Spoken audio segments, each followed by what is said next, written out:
আজ সোমবার, সপ্তাহের প্রথম দিন, কিন্তু মিঠাইদের স্কুল আজকে ছুটি ছিল নবীজির জন্মদিন উপলক্ষে। ওকে যেহেতু আমার স্কুলে পাঠাতে হয়নি, তাই অনেকটা সময় হাতে পেয়ে জমিয়ে রান্নাবান্না করে নিয়েছি। একে তো 3 দিন ধরে বাইরে অঝরে বৃষ্টি চলছে, একদিনও এর মধ্যে খিচুড়ি খাওয়া হয়নি। আমার ছোট্ট মিঠাই থেকে শুরু করে বাড়ির সবাই আমরা গোবিন্দভোগ চাল সোনামুগ ডালের খিচুড়ি খেতে ভীষণ ভালোবাসি।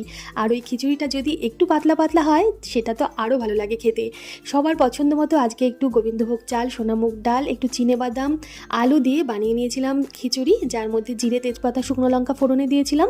মশলার মধ্যে আদা জিরে বাটা, একটু হলুদ, লবণ, মিষ্টি দিয়ে নামানোর আগে ঘি গরম মশলা দিয়ে নামিয়েছিলাম। ভীষণ ভালো লাগে খেতে। আর এই খিচুড়ির সাথে আমরা আমাদের জন্য রেখেছিলাম ইলিশ মাছ ভাজা। আর মিঠাই যেহেতু এখনও ইলিশ মাছ খেতে শেখেনি, ওর জন্য একটু কাতলা মাছের পেটি ভাজা করেছিলাম।